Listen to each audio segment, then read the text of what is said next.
On the morning of the 28th of December, 1835, a column of United States soldiers was walking north through a pine forest in central Florida.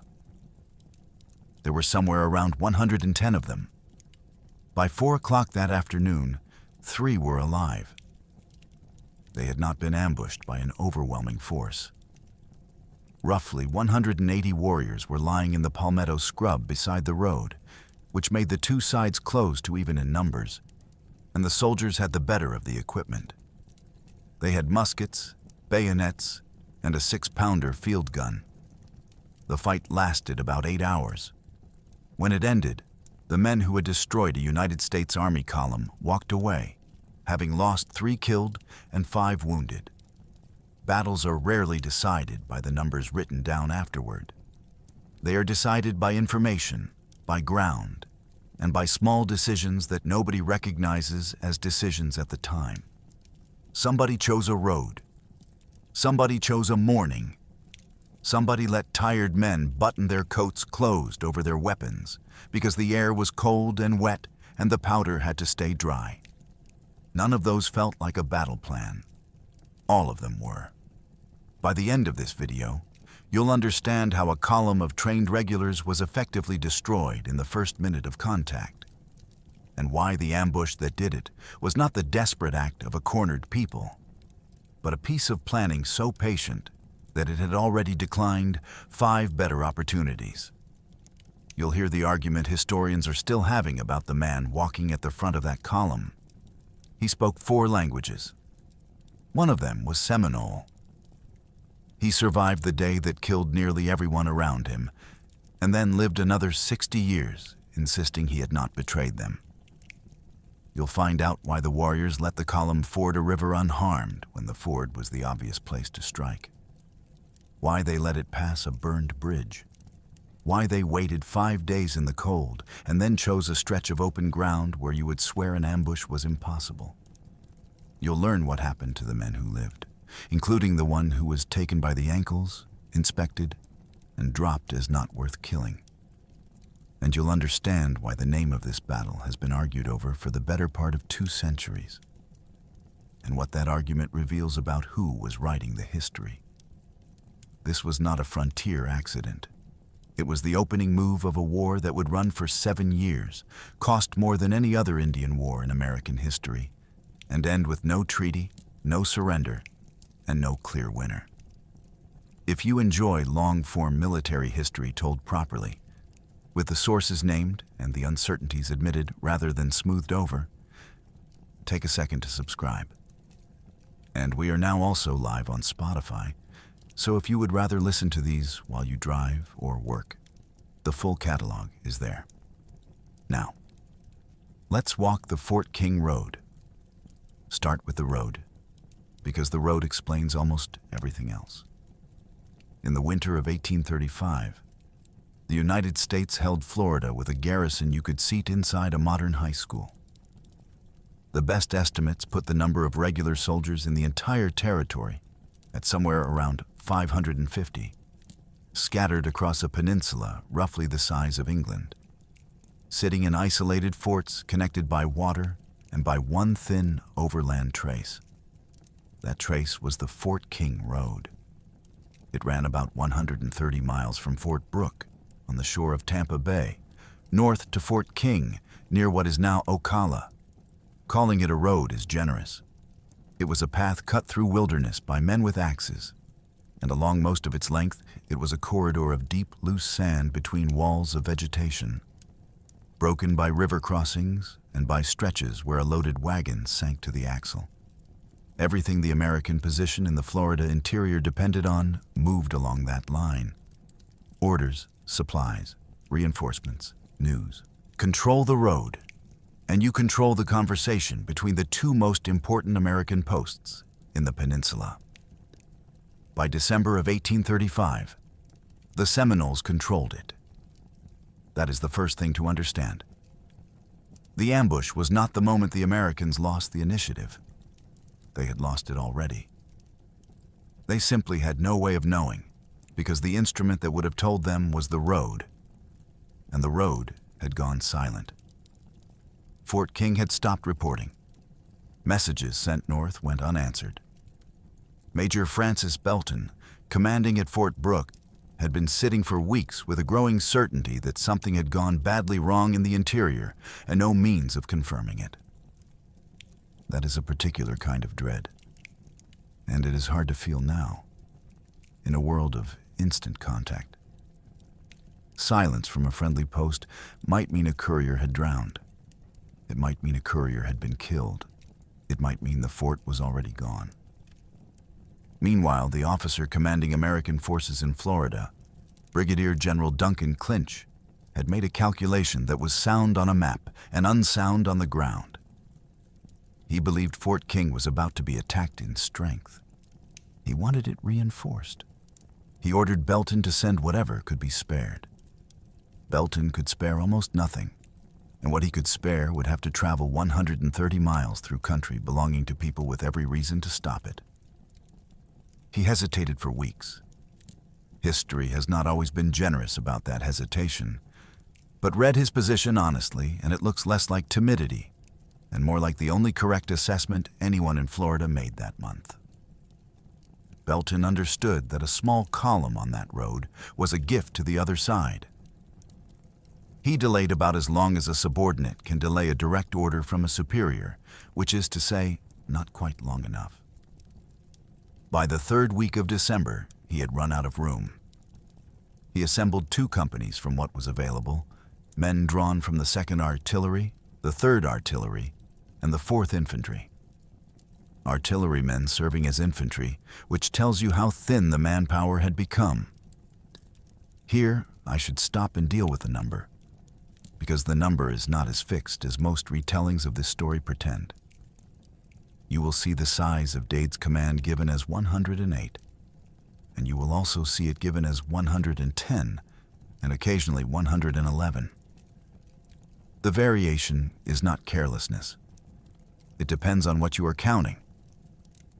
Does the total include the 8 officers, or only the enlisted men?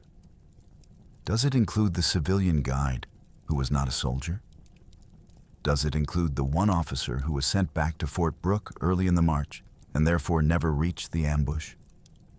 The figure most commonly attached to this battle is 108, and that is the number I will use for the men who were present when the shooting started. What is not in dispute is the other side of the equation.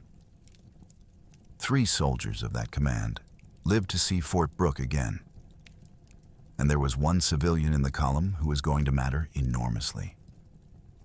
To understand why 180 men were lying in the scrub beside that road, you have to understand that the Seminole Nation was not an ancient tribe defending an ancestral homeland.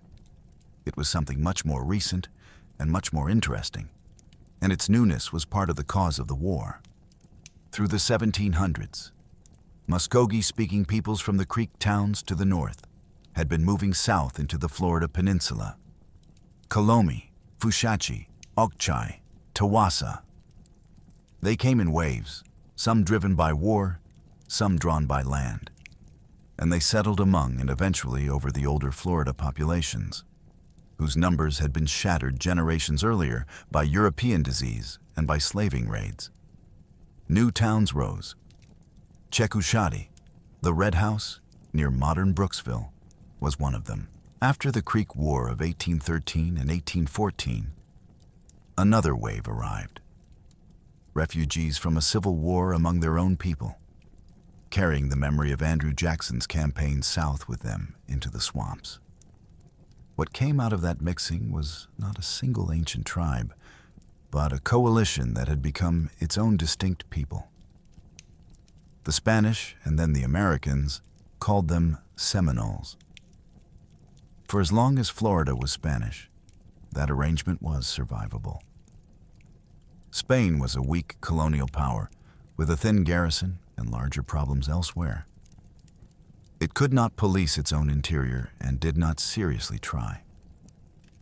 Then, in 1821, Florida became American territory, and the arithmetic changed. American settlers arrived with an appetite the Spanish had never had. They wanted the interior, because the interior held the good soil. And good soil in the 1820s meant sugar and cotton. And sugar and cotton meant plantations.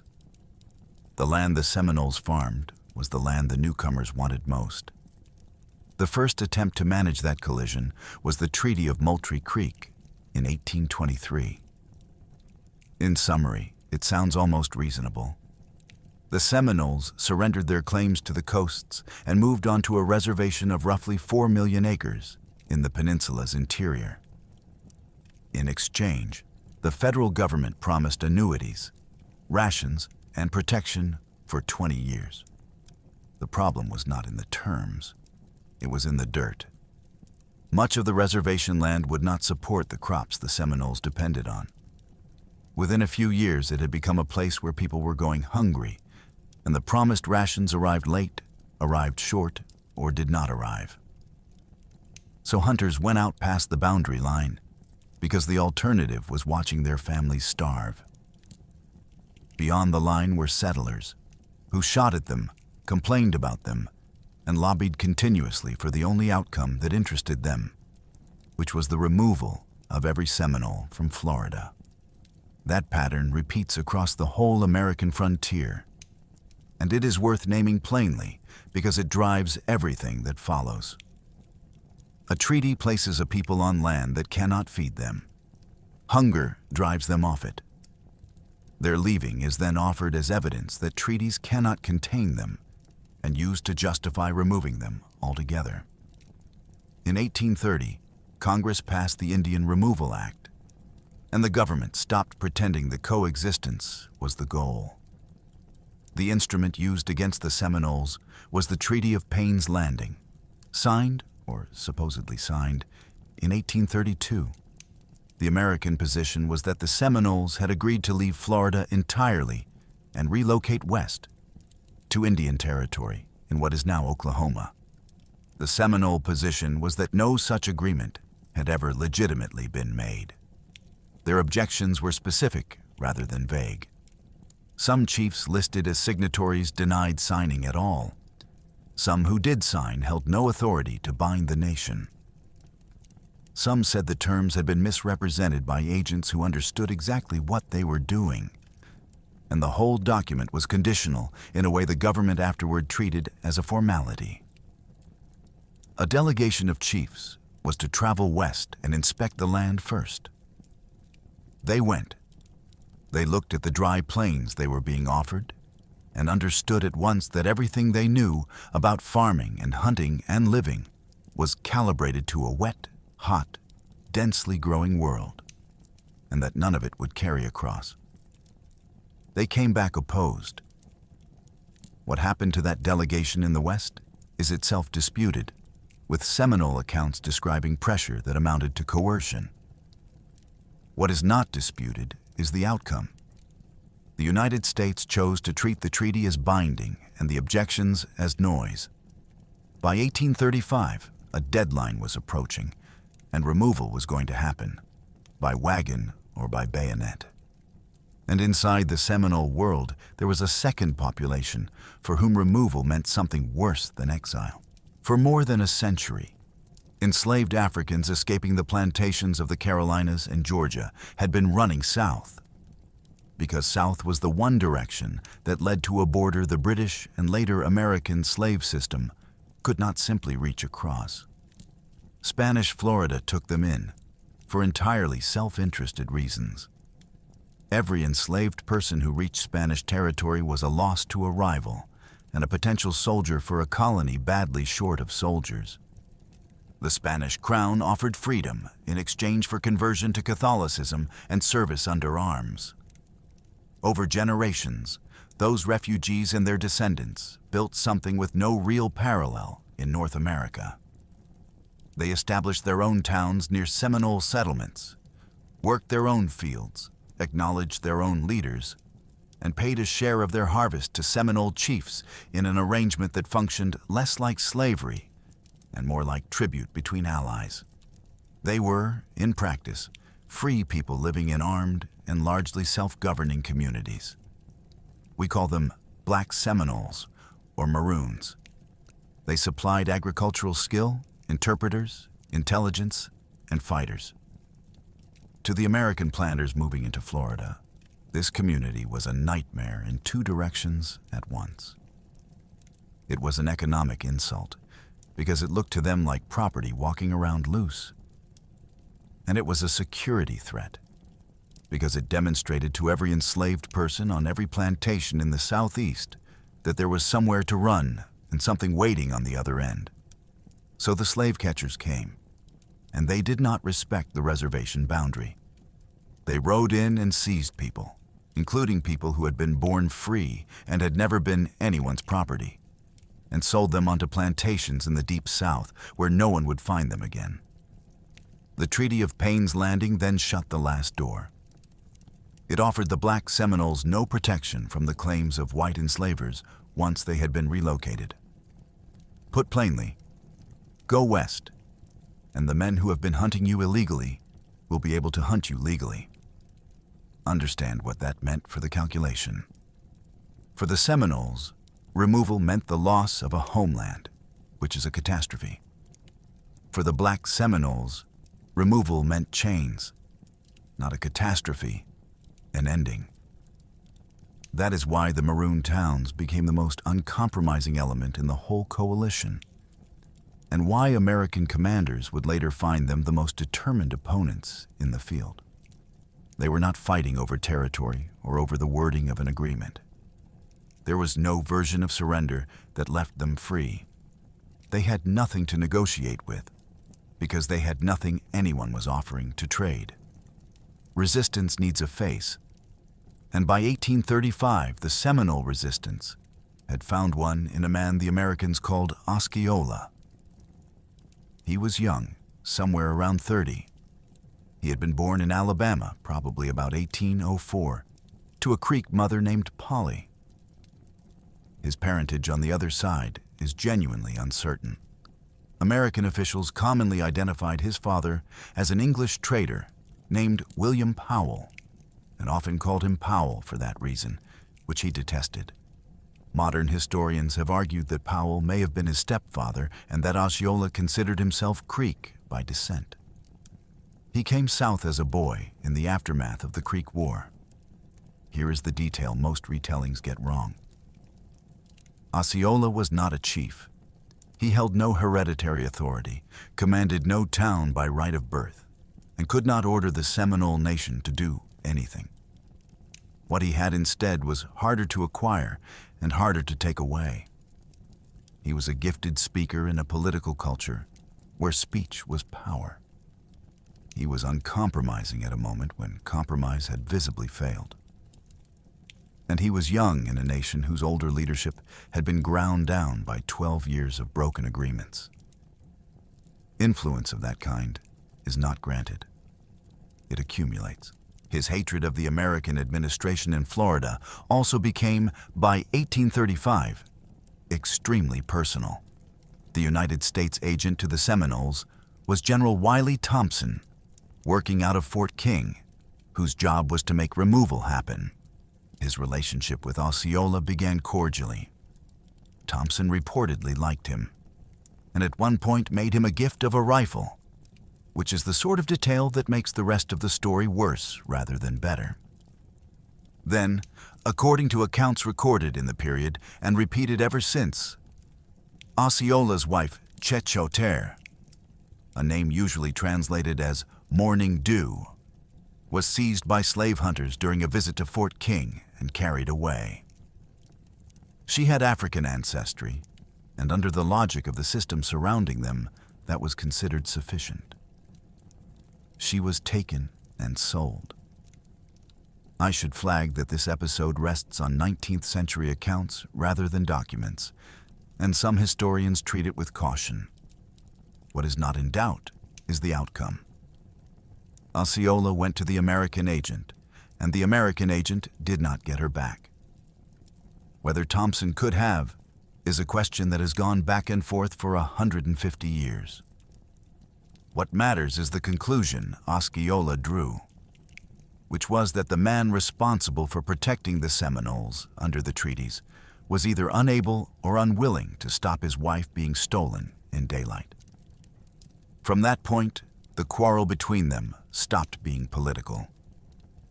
The break came at Fort King, when Thompson summoned the chiefs, put a document in front of them reaffirming their agreement to emigrate. 16 of them signed. Then Osceola came forward, drew his hunting knife, and drove it through the paper on the table. That gesture has been retold so many times it is worn smooth, so it is worth restoring what it actually communicated in the room.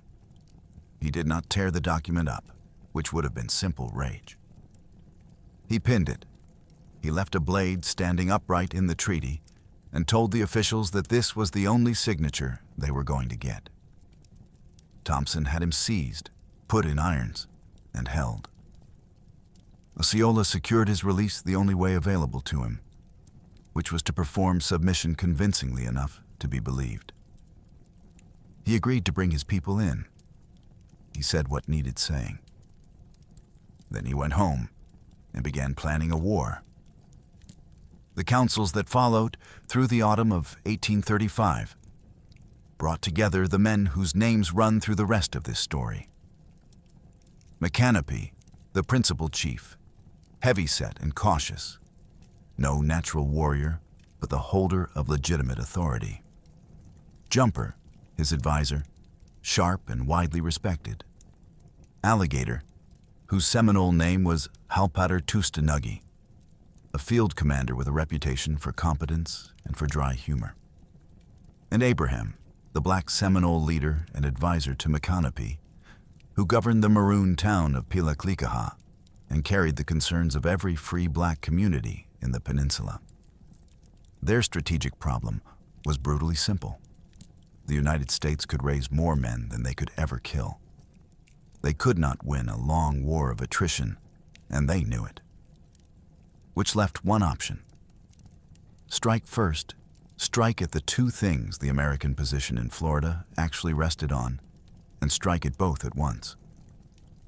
Those two things were the Army's ability to move men through the interior, and the political leadership executing removal. In other words, the road and the agent. At Fort Brooke, Belton was out of excuses. Command of the relief column was originally given to Captain George Washington Gardner of the 2nd Artillery, a West Point graduate with a solid reputation and, by every account, a serious professional. He also had a wife, Frances, who was gravely ill at Fort Brooke. As the column prepared to march on the 23rd of December, Gardner faced the choice soldiers have faced for as long as there have been armies, and he could not make it. He could not leave her. He asked to be relieved. Into that gap stepped Brevet Major Francis Langhorne Dade. Dade was in his early 40s, a Virginian, and had been in the Army since the War of 1812. He had served in Florida before and had a reputation as a capable officer. He was not required to take this assignment. He volunteered. The column marched out on the morning of the 23rd under Dade's command. And then, in a turn that would look contrived in a novel, Frances Gardner improved. A ship arrived that could carry her out. Her husband was suddenly free. Gardner did not stay. He took a horse and rode north up the Fort King Road alone, chasing a column with a head start through country every man in Florida understood to be dangerous. He caught them, reported to Dade, and placed himself under the command of a man holding the position that had been his own 3 days earlier. Both of these men are now on that road. Both of them will die on it. The accident of one woman's illness and recovery decided nothing about the outcome, and everything about who would be standing where when it happened. There is one more movement worth marking. Early in the march, Dade sent Lieutenant Benjamin Alvord back toward Fort Brooke to sort out problems with the artillery. Alvord went and lived, and carried something with him that has stayed attached to this story ever since. Messages from 2 other officers about how their personal affairs should be settled in the event of their deaths. They were 4 days from the ambush. They already knew. 130 miles of Florida wilderness is not something you cross on confidence. Dade needed a man who knew the ground. The man he leased was named Luis Fatio Pacheco, and he is the most contested figure in this entire story. Pacheco was born on the 26th of December, 1800, on a plantation called New Switzerland on the St. Johns River. Owned by the Fatio family, who were Swiss in origin, British in connection, and wealthy in both. He was born there into slavery.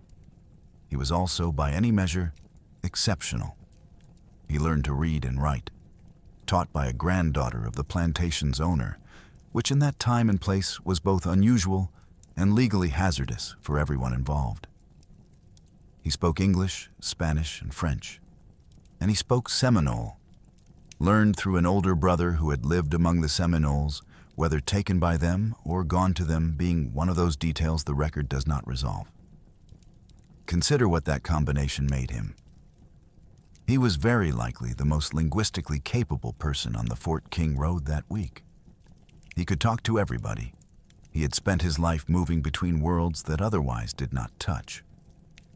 His path to Dade's column was a chain of ordinary indignities. New Switzerland was burned during the fighting of 1812. He worked at various trades, including as a mail courier, which meant he had personally traveled the roads of Florida for years. He was sold to a Cuban merchant named Antonio Pacheco, whose name he carried afterward. When Antonio died, his widow leased Luis out, as one leases property, to Captain John Casey of the United States Army as an interpreter. From Casey, he passed to Dade. So here is the situation on the morning of the 23rd of December, 1835. At the head of a United States Army column, guiding it through hostile country, walks a man who is himself enslaved, who is fluent in the language of the people intending to destroy that column, who has connections in the Black Seminole towns, and who knows perfectly well that the war about to begin is, for people who look like him, a war about whether they will be free. Now here is where care is required, because the popular version of this story states as fact something the evidence does not settle. The popular version says Pacheco was a spy, that he handed the Seminoles the route, the strength, and the timetable, and helped choose the killing ground. It is a satisfying version. It gives the ambush a tidy mechanism and gives Pacheco a decisive role. The difficulty is that Pacheco denied it for the rest of a very long life and gave accounts as an old man, decades later, insisting he had not betrayed the column. Against that, we have the suspicion that attached to him immediately. The obvious motive, the obvious capability, and the fact that he survived a day almost nobody survived, and then lived among the Seminoles for years afterward. And in the middle sits the Seminole account of the battle given by Alligator, which describes the guide being taken alive rather than welcomed as an agent. What can be said responsibly is this. The Seminoles did not need Pacheco in order to find Dade's column. They had been watching it since it left Fort Brooke. Scouts shadowed the Fort King Road as a matter of routine, and 108 men with oxen and a cannon moving at walking pace through open pine country are not hard to observe. Whether Pacheco added anything to that picture, whether he warned them or was merely believed to have, whether he was a participant or a survivor whose survival looked like guilt, is genuinely unresolved. Historians have argued it for the better part of 2 centuries, and the argument is not finished. Hold the question. It comes back at the end of this story, in a form nobody expects. Before the column reaches the ambush, you need to understand the tools, because the tools explain the speed of what happened. The standard weapon in Dade's command was the Springfield model of 1816, a flintlock musket. It was a smoothbore, meaning the inside of the barrel was a plain tube, and it fired a lead ball of .69 caliber. The weapon weighed somewhere around 9.5 to 10 pounds and ran about 58 inches long, and with a bayonet fixed it became a spear well over 6 feet. In its intended role, it was a good weapon. Ranks of men firing together at another rank of men at close range produce a wall of lead that individual accuracy cannot improve on. Everywhere else, its limits were severe. Aimed fire was effective at perhaps 50 to 75 yards. Beyond that, you were harassing rather than shooting at anyone, and past 200 or 300 yards, the ball went where it pleased. Then there is the loading sequence, and this is the part that decides the battle. To fire a flintlock musket, a soldier had to bring the hammer to half cock, open the pan, prime it with powder, close the frizzen, pour the main charge down the muzzle, seat the ball with a ramrod, return the ramrod, come to full cock, aim, and fire. A trained regular could manage 2 to 3 aimed rounds a minute, standing calmly on a parade ground. And the entire system depended on a small quantity of exposed black powder sitting in an open pan on the outside of the weapon, waiting for a spark. Rain ruins it. Humidity ruins it. Heavy dew ruins it. When the powder in the pan burns without igniting the main charge, you get a flash, a puff of smoke, and nothing. That is where the expression, "a flash in the pan," comes from. And in Florida in December, it was a daily fact rather than a figure of speech.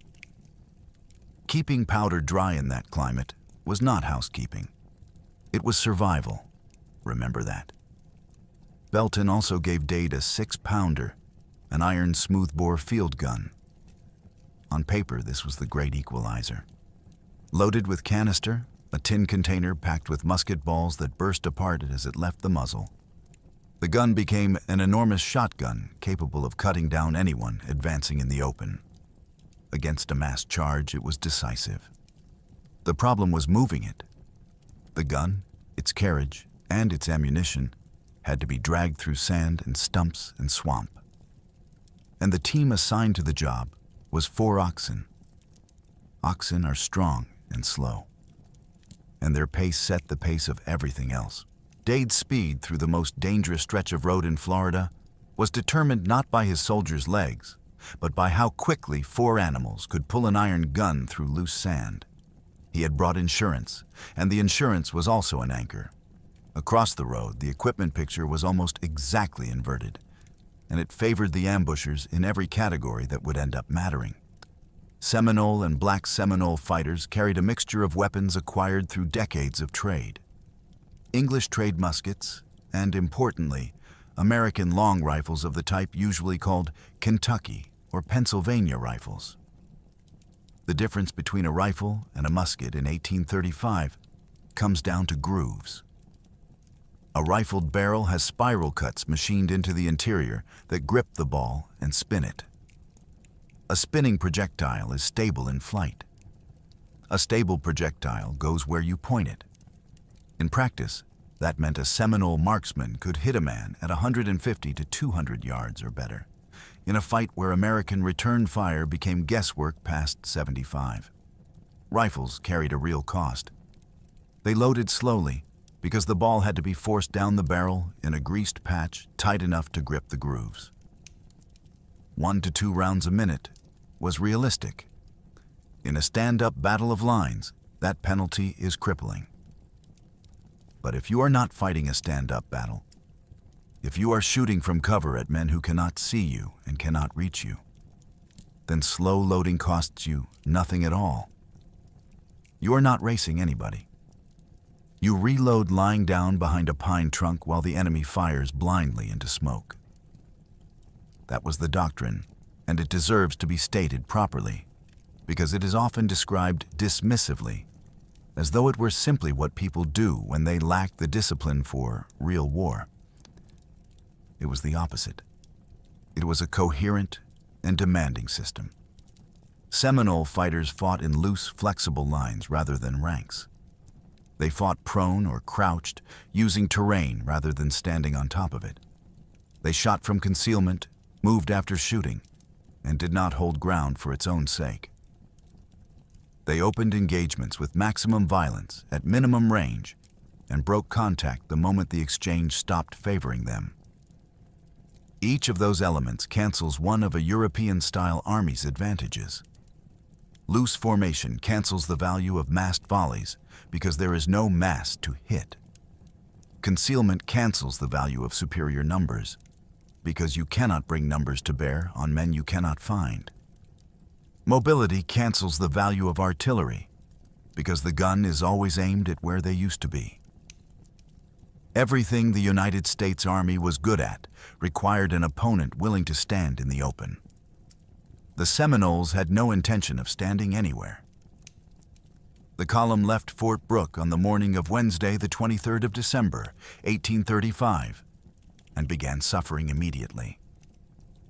Sand was the first enemy. Loose, deep, and endless, it swallowed boots and wheels alike. The oxen strained. The gun fell behind the infantry almost at once, and the column kept having to halt and let it catch up, which is how Lieutenant Alvord came to be sent back for assistance and out of the story. The men moved in a defensive posture because Dade was not careless. Flankers pushed out into the brush on either side of the road, screening the column and watching for movement. An advance guard went ahead. This is exactly what the manuals prescribed and exactly what the situation required. At the Hillsborough River, they found the bridge burned to the waterline. That is not weather, and it is not accident. Somebody had taken the trouble to destroy a river crossing on the only road north, and the message was not subtle. They forded it. In late December, in Florida, with the water at waist height and cold, carrying everything they owned and hauling an iron cannon and its carriage through the current and up the far bank. It took most of a day's energy out of men who would need it later. The nights were worse than the days. Out past the picket lines, in the dark, the Seminoles made noise. Cries, shouts, sounds that came from one direction and then another. Men lay in their blankets listening and not sleeping. And in the morning, they got up and marched. This was not celebration or recklessness. It was deliberate, and it was free. Every hour of sleep denied to a soldier is an hour of his alertness spent in advance, and it costs the man doing the denying nothing but breath. By the fifth day, Dade's command was tired in the specific way men become tired when they have been frightened continuously for most of a week. And here is what none of them could see. The force making those noises was not a handful of scouts. It was a coalition army shadowing them the whole way, counting them, tracking every mile, learning their habits. Roughly 180 warriors moved parallel to Dade's column through the brush for 5 days. They could have attacked at any point in that time. The reason they didn't is the whole battle. Every instinct says the ambush should have come at the water. River crossings are the classic killing ground. Men in the water cannot shoot back. Their powder gets wet. Their formation dissolves into a queue. They are slow, cold, and strung out over the worst possible footing. The Hillsborough crossing was made to order. So were the others. The Seminoles let all of them pass. The reasons, as far as they can be reconstructed, were two. The first was Osceola. He was not with the shadowing force. He was to the north, preparing the other half of the plain at Fort King, and the leadership wanted him. He was the war's most forceful voice, and his personal weight in the coalition mattered. McCanopy, Jumper, and Alligator waited for him longer than was tactically comfortable. The second reason reveals the quality of the planning. The chiefs were watching how Dade's column behaved, and what they observed was that at precisely the places where an ambush made sense, the Americans were at their most alert. At the crossings and in the dense hammocks, the flankers were out.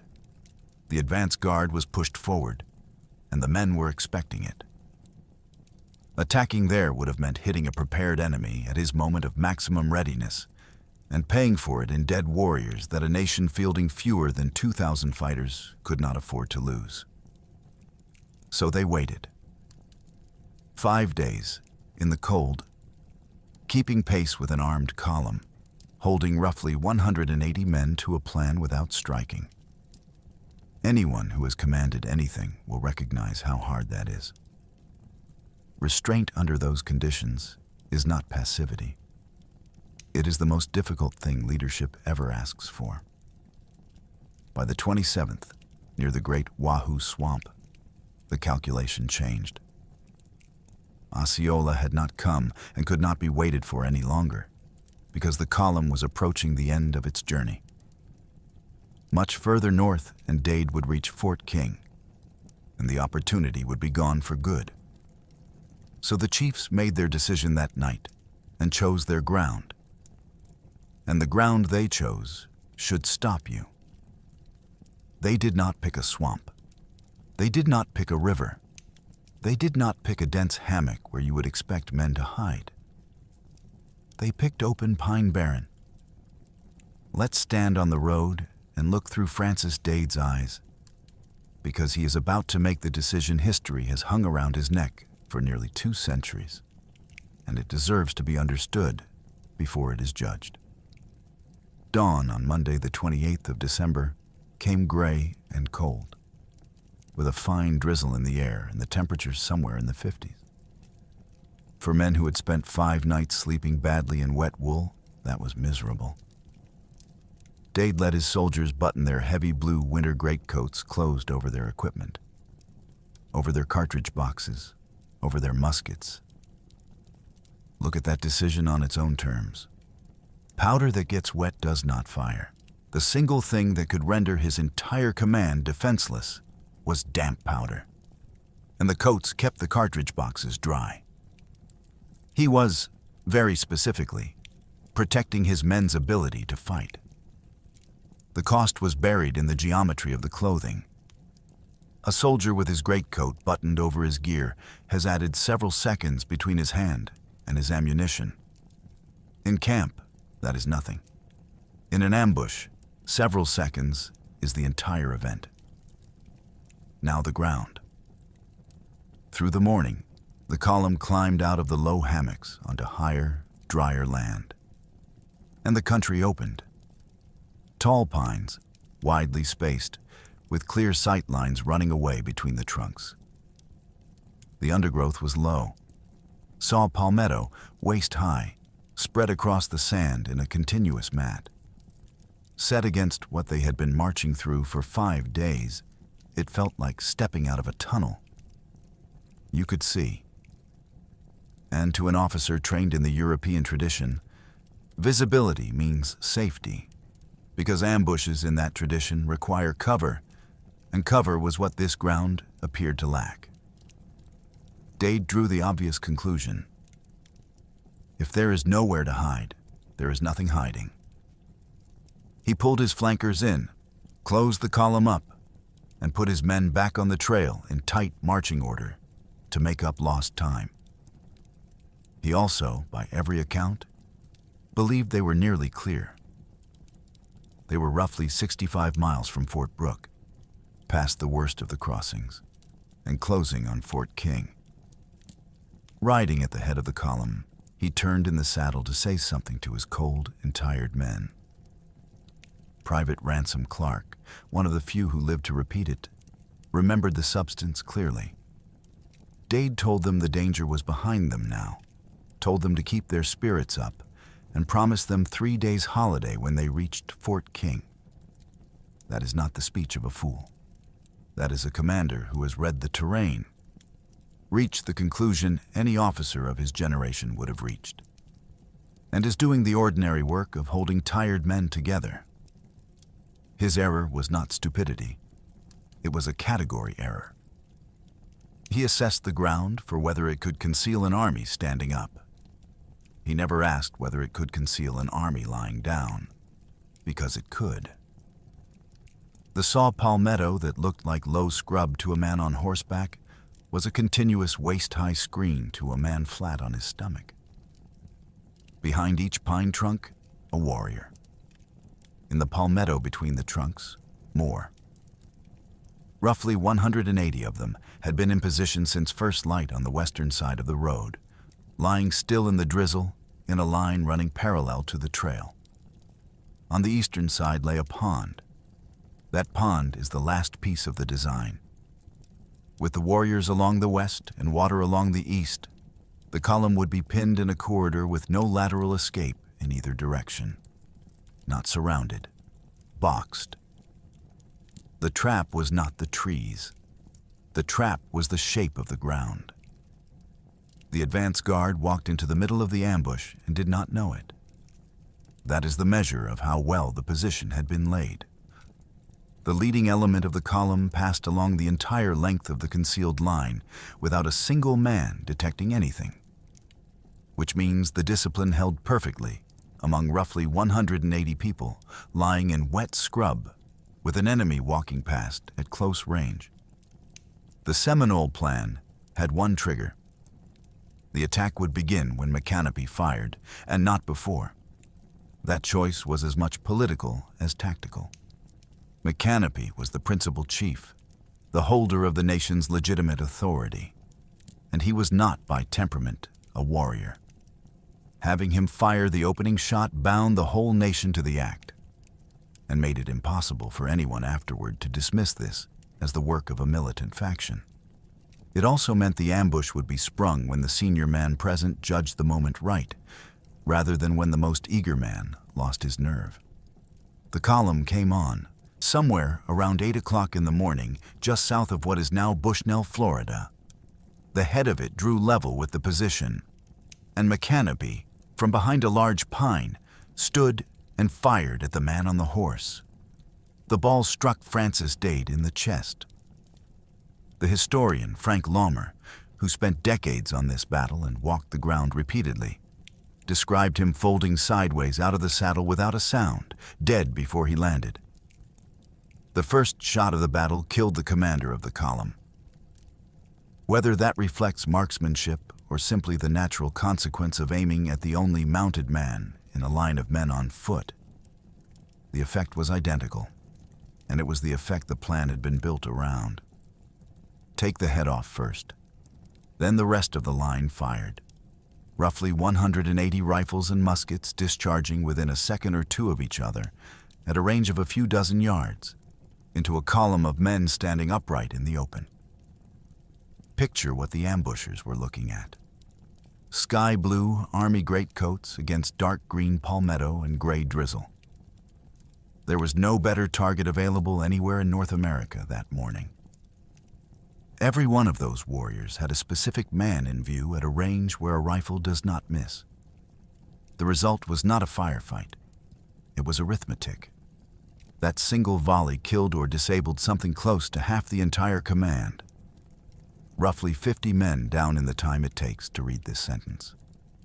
Among them Captain Upton Fraser and Lieutenant Richard Mudge, which meant that inside the first minute, the column had lost not only its commander, but a substantial part of its officer corps. And then the coats. The surviving soldiers reached for their weapons and found their weapons underneath a layer of buttoned wool. Their cartridge boxes were underneath it too, under fire, with men falling around them and no visible enemy anywhere. They had to stop and open their own clothing before they could begin the 10-step process of loading a musket. This is the moment the battle was decided, and it was decided by a judgment call about the weather. What happened next gets lost inside the word massacre, and it should not. These men did not break. Under a volley that killed half of them, with their commander dead and their weapons inaccessible, the survivors did what training told them to do. They went to ground. They got behind trees, into the palmetto, flat into the sand. They tore their coats open. They got their muskets out, and they started returning fire. They were shooting at almost nothing. Black powder produces enormous quantities of white smoke, and 180 weapons had just filled the tree line with a bank of it. The men of Dade's command were firing into that smoke at an enemy who was prone, concealed, and behind cover, with a weapon that could not reliably hit a man at that distance under ideal conditions. They kept doing it anyway. Command passed to Captain Gardner, the officer who 3 days earlier had been released from this assignment and had ridden hard to get back into it. By every surviving account, he took hold of the situation at once, moving among the survivors, organizing return fire, doing the work. At the rear, the artillery crew went to their gun. Getting a 6-pounder into action under fire is a sequence of very deliberate actions performed by men standing upright while being shot at.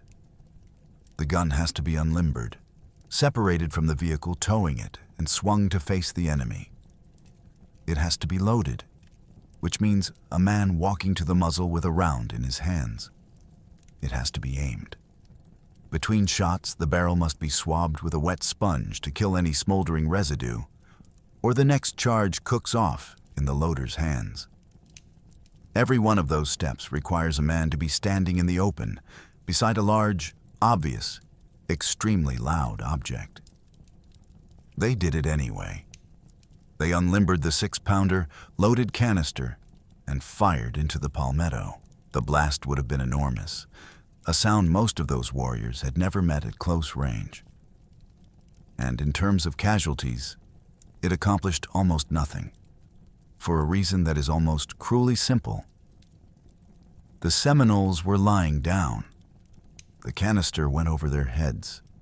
A field gun of that period fires flat, and its load spreads outward and slightly upward from the muzzle. It is designed to shred men standing in ranks. Against men lying flat in low scrub, most of that load passes above them and strips bark off the trees behind. The psychological effect, though, was real. The roar of the gun and the fresh wall of smoke it added to already smoke-choked ground was something new and frightening, and the Seminole line broke contact. They pulled back roughly half a mile into the woods to reassess. By Alligator's own later account, the warriors had fired something in the order of 12 to 15 volleys before withdrawing. The first engagement had lasted about an hour, and the silence that followed was the only gift Dade's command received all day. Roughly half of them were dead or wounded. The rest had perhaps 2 hours and no way of knowing how many. What Gardner did next was correct in every particular and doomed regardless. And it is the most quietly heroic passage in the whole story. He could not retreat. Retreat meant abandoning 50 wounded men to what everyone understood would follow. And it meant a running fight over 65 miles of open country against an enemy who moved faster than his own men could walk. He could not advance for the same reason. He could not stay in the open, because the open was where they had just been slaughtered. So he built a fort. The order went out to fell the surrounding pines and construct a breastwork. Men who had just survived a volley that killed half their friends picked up axes and started cutting trees, while others dragged the wounded inside the growing perimeter, while others moved among the dead stripping their cartridge boxes because ammunition was going to run out and every dead man was carrying some. They built a triangle, roughly on the ground, with what they had. The triangle is a defensible shape for a small force. 3 sides, 3 angles, no dead ground, and it takes fewer men to hold than a square. Somebody in that command knew their business.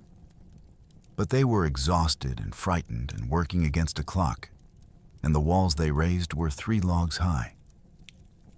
Knee height, more or less. Think about what a knee-high wall gives you. It gives cover to a man lying flat. It gives cover to a man kneeling if he keeps low. It gives nothing at all to a man standing up to load a cannon. They set the 6-pounder at one corner, pointed toward the tree line where the attack had come from. Inside, the assistant surgeon, Dr. John Gatlin, took a position behind the logs. The story that has come down about him, which reaches us secondhand and should be held loosely, is that he laid 2 double-barreled shotguns beside him and remarked that he had 4 barrels ready. Whether he said it or not, he stayed. He was the man responsible for the wounded, and the wounded had nowhere to go. Around them, the Pine Barren was quiet. Wounded men were dying in the sand. The drizzle continued. And half a mile away, the Seminole leadership was doing exactly what any competent command does after a successful action. They were reviewing it. That conference deserves the same attention we just gave Dade, because it is the counterweight to it. Canopy, Jumper, and Alligator had executed a plan that had gone almost perfectly, and now had to decide whether to finish it. The case for walking away was substantial, and they would have known it. The strategic objective was already achieved. The relief column was combat ineffective, Fort King would not be reinforced, and the road was closed. They had suffered almost nothing. Almost every warrior alive at that moment was a warrior available for the years of war they knew were coming, and their entire coalition could field fewer fighters than a single American brigade. In a contest of attrition against the United States, the correct default answer to "should we press this?" is almost always no. The case for going back in was that the Americans were fortifying, and a fortified enemy is harder to kill tomorrow than today. And there was a supply argument that mattered more than it sounds. Inside that triangle were something like 100 muskets, 100 cartridge boxes, powder, rations, and blankets. And the coalition had no arsenal, no factory, and nobody shipping them anything. Everything they would fight the next 7 years with had to be taken from somebody. But the decision turned on a technical observation, and it is the sharpest piece of battlefield analysis anyone performed that day on either side. They had watched the cannon fire, and they had noticed that the canister was going over them. That is not an obvious thing to register in the middle of an engagement, under fire, against a weapon most of them had never faced. It requires somebody to notice that the noise and the damage were not proportional, to work out why, and to trust the conclusion enough to build a plan on it. The gun was not a threat. It was a sound. Once you know that, the whole position opens up. Without effective artillery, a knee-high log wall held by exhausted men with smoothbores is not a fortress. It is a pen. The cannon was firing high. It was frightening, and it was not killing anyone. And the men who serviced it had to stand up.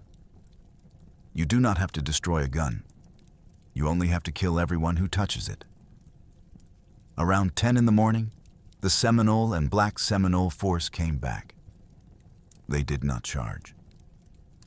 Charging a fortified position, even a knee-high one, into the muzzle of a loaded cannon is how you lose warriors you cannot replace. Instead, they came forward the way they had done everything else that day.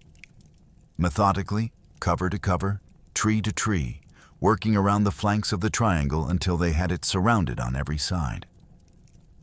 Then they settled in and began to shoot. What followed was not really a battle in the sense of two forces contesting an advantage. It was a siege at a range of a few dozen yards, conducted by marksmen against men who could not effectively shoot back. The soldiers were pinned behind logs that covered them only while they stayed low. The warriors were behind pine trunks, exposing a head and a pair of arms to fire and then withdrawing to reload. Any American who raised himself high enough to aim properly became a target for men with rifles at a range where rifles do not miss.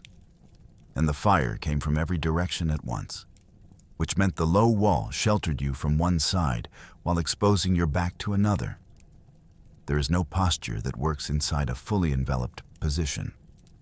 The gun crew went first.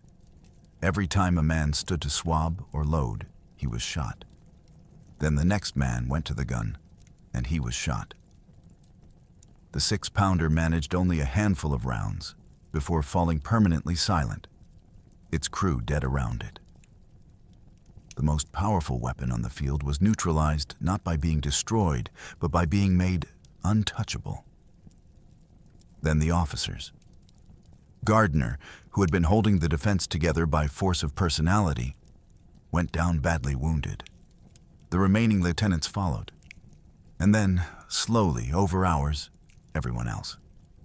There is no dramatic climax to this phase, and I am not going to invent one. It was a long, grinding, arithmetic process. Men were hit. Ammunition ran low, then lower. The volume of fire coming out of the triangle thinned. Wounded men lay in the sand inside a wall 3 logs high, listening to that fire slacken and understanding exactly what the slackening meant. By 4 o'clock in the afternoon, the shooting from inside the breastwork had stopped. 8 hours, from a chest wound at 8 in the morning to silence at 4. The warriors came forward into the position. What they did there is documented, and it matters, because it was specific rather than general. They did not scalp the dead, and they did not mutilate them.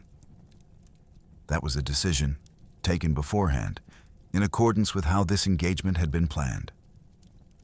What they did instead was strip the position of everything of military value: muskets, powder, cartridges, rations, clothing, all of which they needed desperately, and all of which the United States Army had just delivered to them. Then they left as the light was going, which is when the second thing happened. Chapter 18, The Riders Who Came After. Shortly after the main Seminole force withdrew, a body of Black Seminole fighters, somewhere between 40 and 50 men, rode into the clearing on horseback. They had not been part of the withdrawal, because their part of the day was not finished. They dismounted, entered the breastwork with axes and knives, and killed the wounded. I am going to handle this carefully, because it is the passage where this story is most often either sanitized or turned into spectacle, and neither serves the dead on either side. The facts, as they reach us primarily through Private Ransom Clark, who was lying inside that enclosure playing dead while it happened, are that the wounded American soldiers were killed where they lay. Clark described Lieutenant William Basinger, gravely wounded but still alive, rising and begging for his life, and being killed. He described laughter. Now the context, which is not an excuse and is not offered as one, but without which the event is simply incomprehensible. For the men on those horses, this was not a contest between armies over a boundary line. Every one of them was, in the eyes of the United States government and of the men in those uniforms, property. Some had been born free and had watched relatives seized by slave catchers who rode onto the reservation and took whoever they could carry.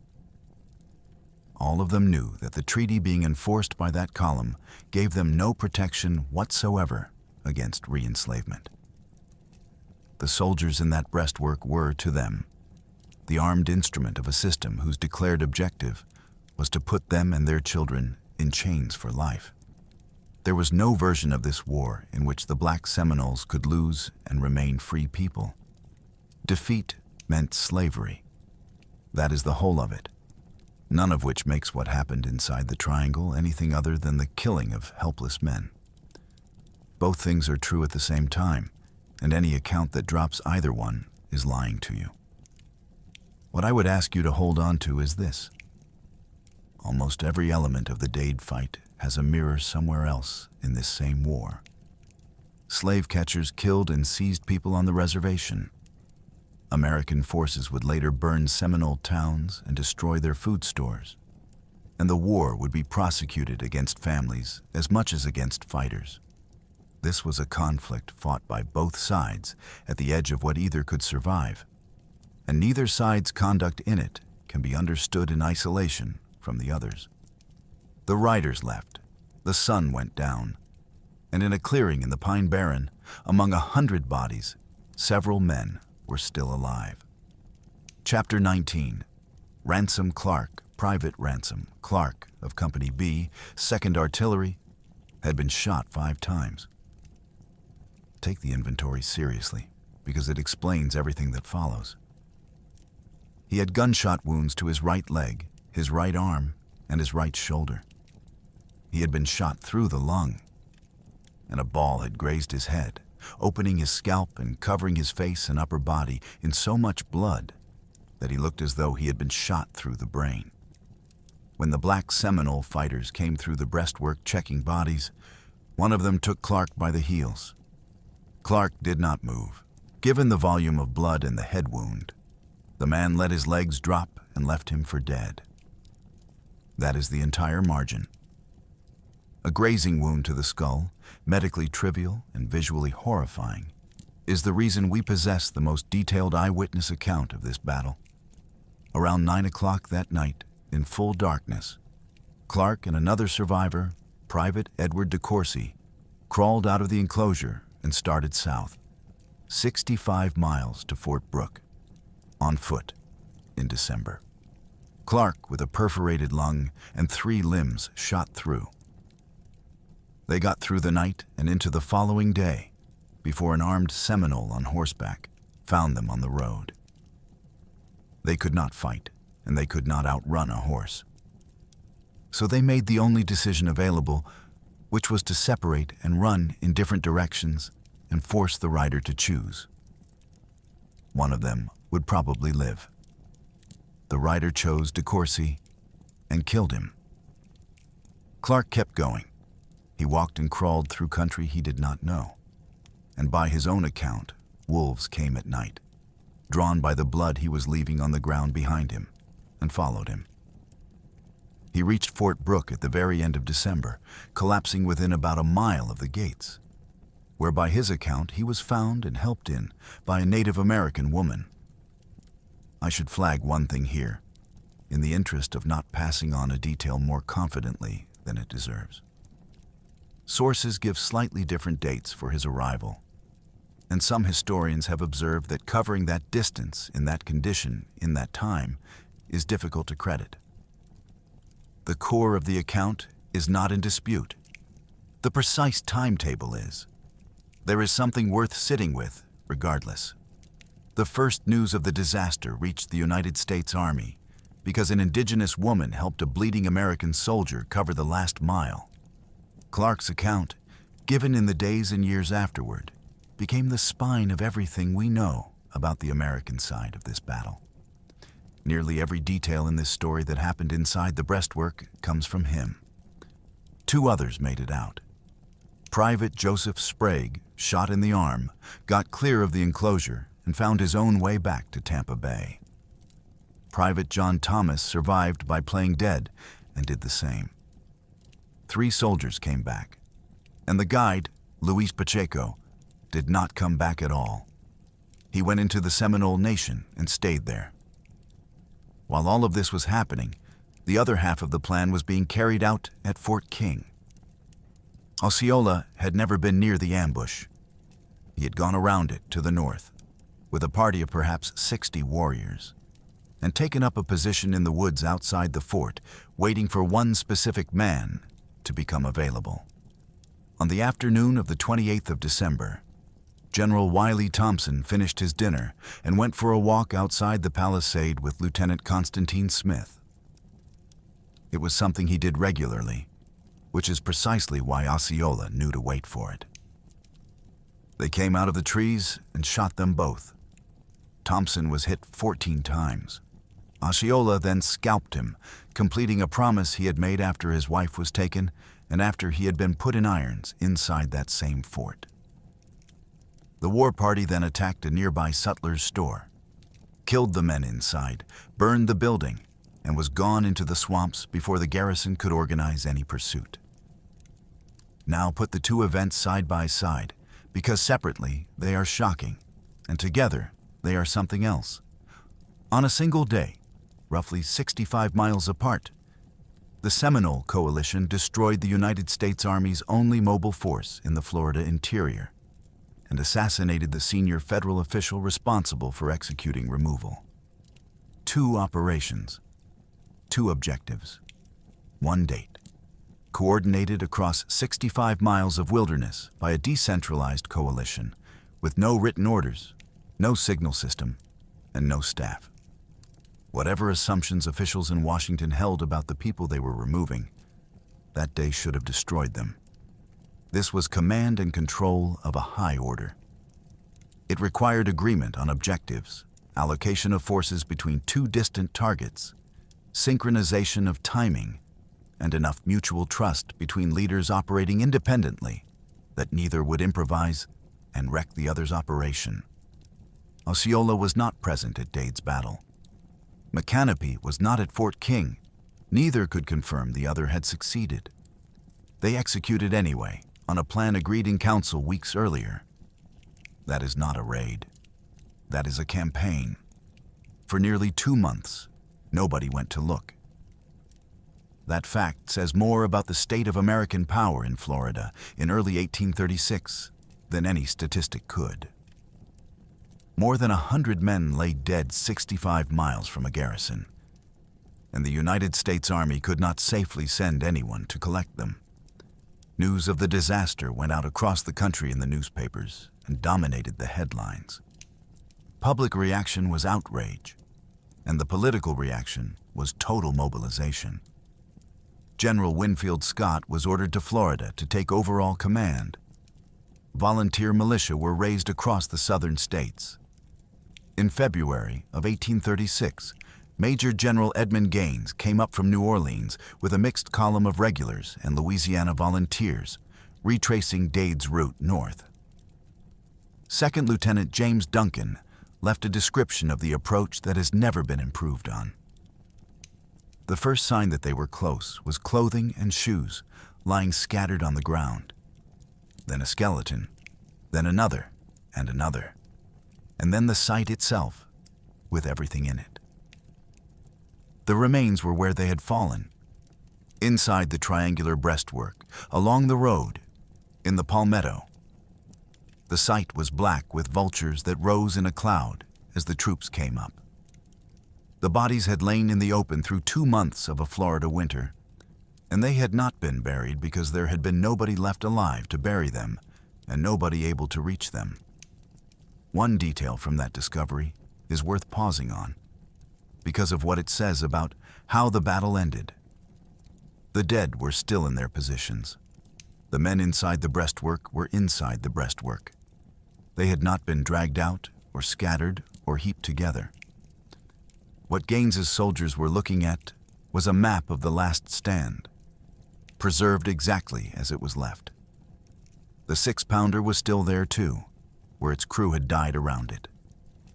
Gaines's men gathered what they could and buried them in mass graves on the site and moved on, because the war they had just been handed was 5 days old and had 6 years and 11 months left to run. Step back from the tactics for a moment. More than 100 men died in that Pine Barren, and the overwhelming majority of them are names on a list and nothing more. The enlisted ranks of the United States Army in 1835 were filled substantially by immigrants, men who had come off ships into a country with more labor than work and taken the one employment that was always hiring. Private Thomas Savin, to take one documented example, was an Irishman who enlisted out of Albany, New York, because competition for work there was fierce and the Army fed you. That was the typical route. Men who had crossed an ocean to escape poverty, put on a uniform because it was the available option, and were sent to a peninsula most of them could not have described a year earlier, to enforce a policy they had no hand in making against a people they had never met. They were not the architects of removal. They were not the planters who wanted the land, or the officials who wrote the treaty, or the slave catchers who rode onto the reservation. They were the instrument, and the instrument is what gets broken. On the other side, by Alligator's own count, the coalition lost 3 men killed and 5 wounded. 3. That number is the argument of this entire video in a single statistic. Well over 100 against 3, not because one side was braver or better armed or more numerous, but because one side chose the ground, chose the hour, and chose the shape of the fight. And the other side walked into it in a tight column with its coats buttoned. And a great many of those roughly 180 warriors would themselves be dead within 7 years, their families driven out of Florida and their towns burned. The victory they won on the 28th of December, 1835 was total, and it bought them a war they could not ultimately win. That is worth carrying into the aftermath. This is not a story with a triumph in it. It is a story about the price of the only decision either side believed it had left. The United States responded to the 28th of December the way large powers usually respond to humiliation, which is by assuming the problem was insufficient force. The reasoning was straightforward. A small column had been destroyed, therefore send large columns. Artillery had failed, therefore send more artillery. A few hundred regulars had been inadequate, therefore send thousands. Every part of that reasoning was wrong, and it took 7 years to establish how wrong. The Second Seminole War became a war of columns marching into swamps and finding nothing. The Seminoles simply declined to be found. They avoided pitched battles, struck supply trains, and isolated detachments, and dissolved into terrain that swallowed conventional formations whole. Artillery is useless against an enemy who will not concentrate. Cavalry is useless in a cypress swamp. Numerical superiority is useless if you cannot locate anybody to apply it to. Meanwhile, the war did what wars of that century did to the men fighting them, which was mostly through disease. Malaria and dysentery killed American soldiers in numbers that dwarfed combat losses across the entire conflict. The Seminole Coalition also went on the offensive economically, with real strategic clarity. War parties burned the sugar plantations of East Florida almost systematically. By the end of 1836, the destruction across the southeastern part of the peninsula was close to total. Note the targeting. This was not random raiding. They were attacking the plantation economy, which was simultaneously the reason settlers wanted Seminole land and the institution the Black Seminoles were fighting to stay out of. American commanders worked out fairly quickly who they were actually facing. Major General Thomas Jessup, who took over the war and prosecuted it ruthlessly, concluded that the Black Seminoles were the most active and determined opponents in the field, and he understood why. Men who face slavery if they lose do not surrender when the terms get difficult. Jessup also began treating the conflict as a slave rebellion as much as an Indian war, and eventually made the offer that did more than anything else to break the coalition's cohesion. Black Seminoles who came in would be sent west as free people rather than handed back to claimants.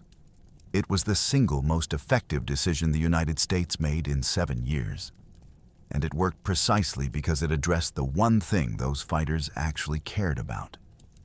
The final accounting is difficult to absorb. The United States committed something on the order of 10,000 regulars and 30,000 militia to Florida over 7 years, against a coalition that at its absolute peak fielded fewer than 2,000 warriors. American dead ran to roughly 1,500, the majority from disease. The financial cost is usually estimated somewhere between $30 and $40 million, which in the currency of the 1830s was an expenditure on a national scale. And in 1842, the war did not end. It stopped. There was no treaty. There was no surrender ceremony. There was no signed instrument of any kind.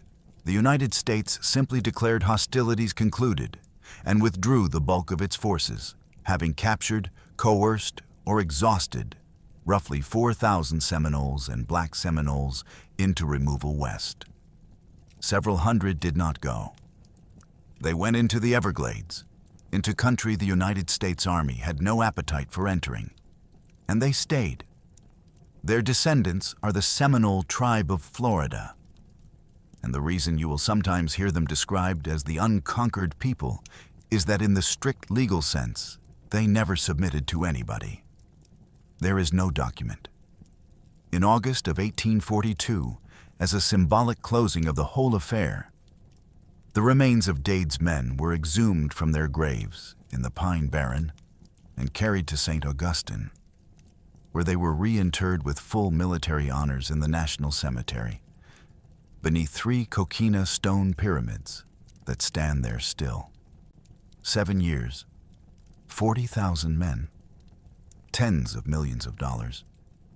And the war ended with the Seminoles still in Florida and the graves relocated? History remembers the battle. It is far less careful about the people. Osceola rose to international fame within 2 years and was dead within 3. In October of 1837, at a meeting arranged near Fort Peyton under a white flag of truce, he was seized on Jessup's orders and taken prisoner. Capturing a man under a flag of truce was controversial at the time, and stayed controversial. It was condemned in the northern press and defended by Jessup as a necessary act against an enemy who could not otherwise be caught. He was imprisoned first at Fort Marion in St. Augustine, then moved to Fort Moultrie in South Carolina, where he died in January of 1838, most likely of malaria compounded by a severe throat infection, at around 33 years old. He was painted several times in captivity, which is why we know his face better than that of almost any other Native American leader of the period. After his death, the attending physician removed his head and kept it, an act that has cast a long shadow over how this whole story gets told. McCanopy, who fired the shot that started the battle, was taken by American forces in 1837 and eventually removed west. He died in Indian Territory in 1849. The principal chief who triggered the ambush ended his life on exactly the land the inspection delegation had rejected as unlivable. Jumper surrendered in 1837 and died the following year before reaching the west. Alligator Halpater Tustanugi is the reason we know how the Seminole side fought this battle. He surrendered in 1838 and went west, and afterward gave a detailed account of the ambush to American officers, describing the placement of his warriors, the signal, the volleys, and his side's casualties. It was recorded and published in a history of the war, compiled by an Army officer, and it remains the single most valuable non-American source we have.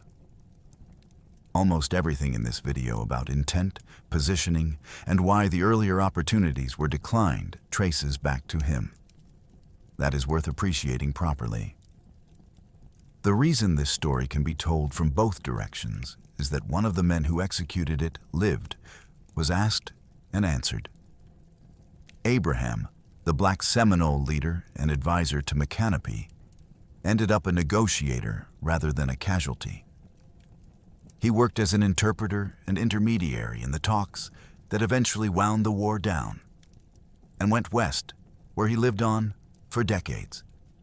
He is one of the very few figures here who both fought the war and helped end it. Captain Gardner died in the breastwork he built, having ridden back into a command he had been released from. His wife Frances, whose recovery freed him to go, survived him. Ransom Clark, whose testimony gave us this battle, never recovered. 5 wounds, including a perforated lung, do not heal in 1836. He was discharged and spent his remaining years giving accounts of the massacre, sometimes publicly, in what amounted to a grim second career. He died in 1840, less than 5 years after crawling out of the breastwork, still a young man. Surviving cost him nearly as much as dying cost the others. Joseph Sprague did something remarkable in a different register. He went back to soldiering and, by the accounts we have, served for roughly 25 more years. Whatever it takes to walk out of a place like that and stay in uniform, he had it. Lieutenant Benjamin Alvord, sent back for the artillery and out of the ambush, lived a long and distinguished life. He rose to general officer rank and became a mathematician of some standing, publishing on problems in geometry. The man ordered away from Dade's column spent his later years thinking about the properties of curves. And then there is Luis Pacheco. He was taken by, or joined, the Seminoles on the day of the battle. He lived among them, and when removal came, he went west with them to Indian Territory. And there, the trail goes quiet for a very long time. He surfaces again as an old man, having outlived essentially everybody. He gave accounts of the battle in which he insisted consistently that he had not betrayed the column, that he had been captured, and that the charge against him was false. And then, in the early 1890s, in his 90s himself, Luis Pacheco came home to Florida. Accounts hold that he made contact with the Fatillo family, the people who had owned him, on whose plantation he had been born nearly a century earlier, and returned to live out his last years near the place where his life had started. He died in 1895, having been born in 1800. Sit with that span. He was born while John Adams was President of the United States. He died in the decade of the first moving pictures. He was born a slave in Spanish Florida and died a free man in an American state. And he outlived Osceola by 57 years, Micanopy by 46, and Ransom Clark by 55. The question of what he did on the Fort King Road was never settled. He denied it for 60 years, and nobody ever proved otherwise, and nobody ever entirely believed him either. He remains what he was in December of 1835, the man in the middle, whose knowledge belonged to both sides, and whose loyalty neither side could safely assume. There is one more thing to settle, and it is the word in the title. For most of the last 2 centuries, this engagement was called the Dade Massacre. Today you will increasingly find it called Dade's Battle, and the Florida State Park on the site is called Dade Battlefield. That change is not cosmetic. It is a historical argument conducted through a single noun. Massacre carries a specific implication, that the killing was one-sided, unlawful, and outside the norms of war. Applied here, it frames 180 warriors executing a coordinated ambush against an armed military column as something other than a military operation. The case for battle is simply the evidence. The column was an armed force of regular soldiers moving through contested territory on the edge of open war, with an artillery piece and a security screen deployed. It was attacked by an organized force under recognized leadership, executing a plan agreed in council, with an assigned signal, prepared positions, and a defined objective. The engagement ran 8 hours and included a defensive last stand behind fortifications. Both sides took casualties. Every element of that describes a battle. The case against dropping the older word entirely is the killing of the wounded inside the breastwork, which by the standards of that time and of ours falls outside what combat permits. So the honest answer is that it was a battle that ended in a massacre, and that the two are separable events an hour or 2 apart. Why does the naming matter? Because names determine what happens to a story afterward. A massacre is something done to people. It has victims and perpetrators, and it does not require you to understand the perpetrator's reasoning, because massacres are supposed to be senseless. Call this a massacre, and the analysis stops. There is nothing left to study. A battle has to be explained. It has planning and objectives and tactical judgment on both sides. And explaining it forces you to acknowledge that the Seminole and Black Seminole leadership conducted a sophisticated military operation with almost no resources against a vastly stronger power, and did it extremely well. For most of the 19th century and much of the 20th, American historical writing preferred the first framing, for reasons that are not difficult to identify. It is easier to remove a people from their land if the record describes them as committing atrocities rather than executing campaigns. The shift in the name reflects a shift in who is doing the writing and in what they are willing to see. I have used both words in this video because both are true of different hours of the same day, and pretending otherwise in either direction would be dishonest. Ask 100 Americans to name a battle in which an army column was destroyed by Native American forces, and 90 of them will say Little Bighorn. At Little Bighorn, the 7th Cavalry lost something over 250 men killed. Dade's command lost slightly fewer. The difference in body count is real, but it is nowhere near large enough to explain the difference in fame. Several things buried this battle. The first is that it happened at the beginning. Little Bighorn came near the end of the Plains Wars, at a moment when the country had the appetite, the newspapers, and the growing photographic culture to turn it into legend. Dade's battle opened a war, and openings get absorbed by whatever follows them. Nobody makes the first move of a chess game famous. The second is terrain, which sounds trivial until you think about it. The American West is photogenic. It has ridgelines and horizons and a visual language everyone recognizes from a century of film. Central Florida in December is flat pine scrub and drizzle. There is no vista. There is no last stand on a hill. Visual memory is not fair and never has been. The third is that this war has no clean ending to hang a story on. Battles are remembered when they resolve something. Little Bighorn was a victory that led directly to the destruction of the people who won it, which is a complete and terrible narrative arc. The Second Seminole War concluded with no treaty, no surrender, and several hundred Seminoles still living in the Everglades. It is a story that stops rather than ends, and stories that stop do not get retold. The fourth reason is the most uncomfortable. This is an engagement in which enslaved and formerly enslaved people took up arms against the United States Army and won. Through most of the period in which American history was being written and taught, that was not a story anyone with the power to popularize it wanted popularized. Historians have argued that the Second Seminole War amounted, among other things, to the largest slave rebellion in American history. It was almost never filed that way. What rescued this battle was, more than anything, one man's obsession. Frank Laumer was not an academic. He was a Floridian who became fixated on this engagement and spent decades on it, doing work professional historians had not. He walked the route. He worked out the ground. He wrote several books on the battle and the men in it, and he was central to the preservation and interpretation of the battlefield itself.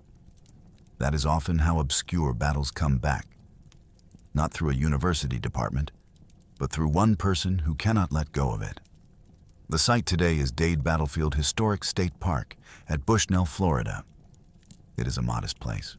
There is a reconstruction of the triangular breastwork on the ground where it stood, and a small museum and pine trees and palmetto that comes up to roughly the height it came up to in 1835. Each December, reenactors gather to stage the battle. The men themselves are not there.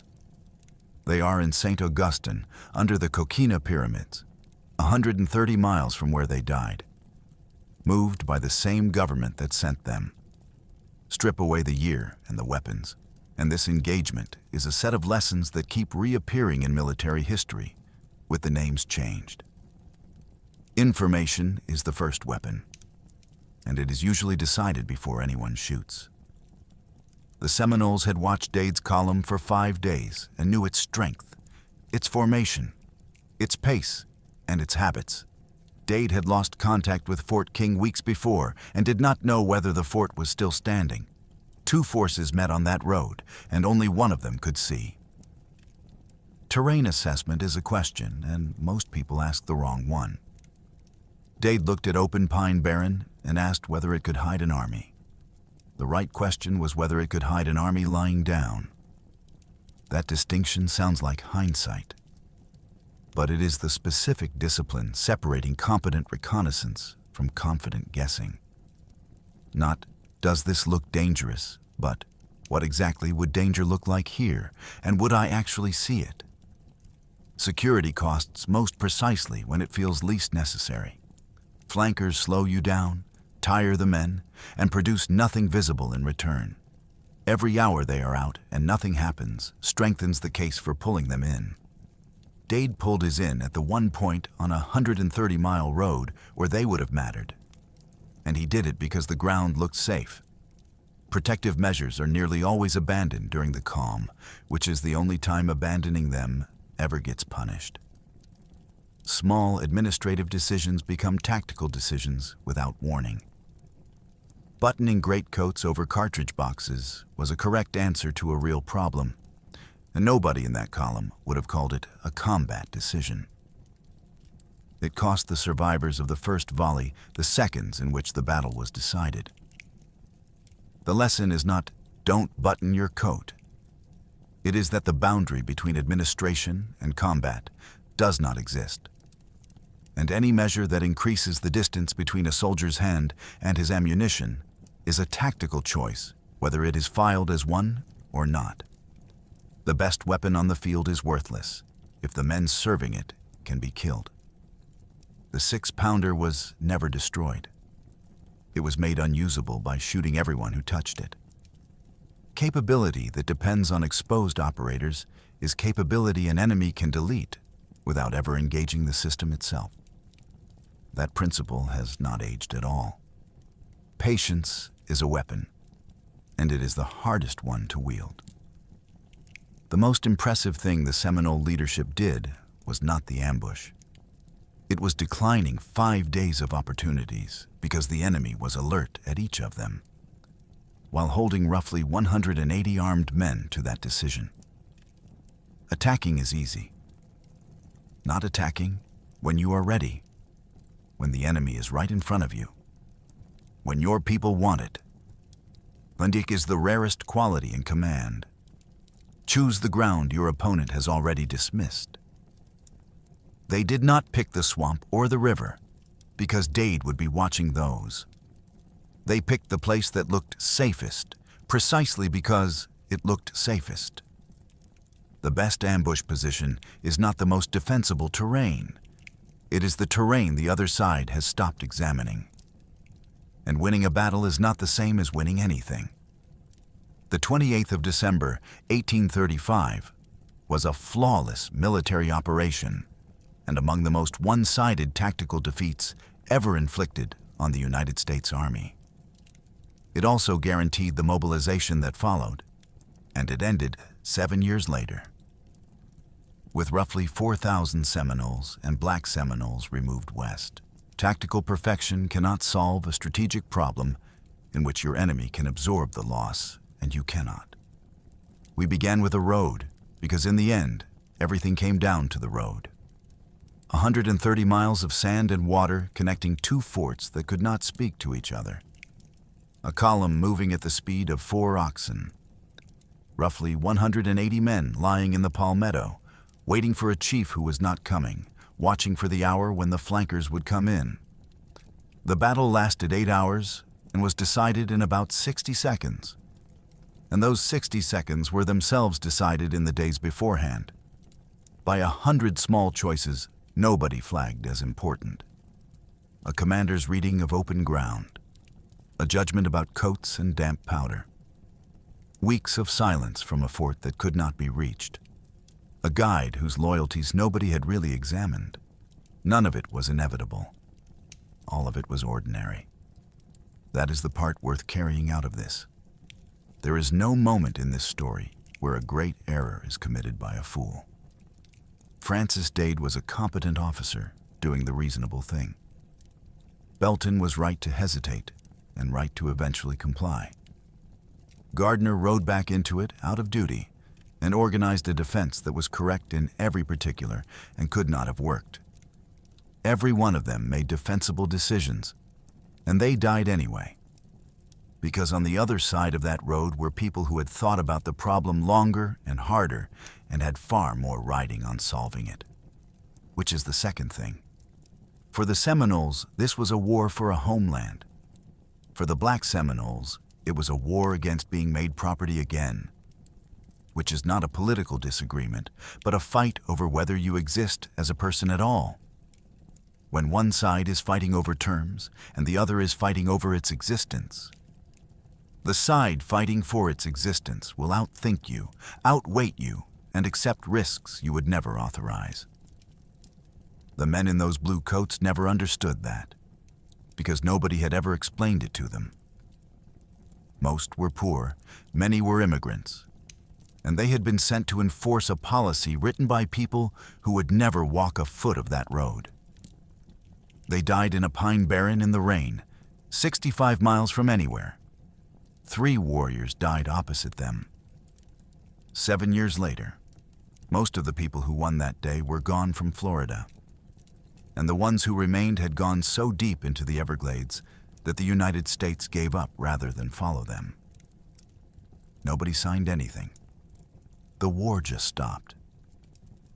The battlefield is a state park now at Bushnell, and the reconstructed breastwork stands knee-high the way they built it, which is the detail that stays with you when you are standing there.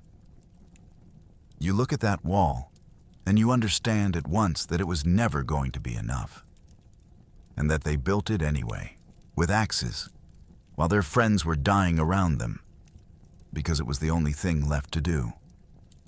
The pines are still there. The palmetto still comes up to your waist, and it still looks, standing on that road on a gray December morning, exactly like open ground where nothing could possibly be hiding.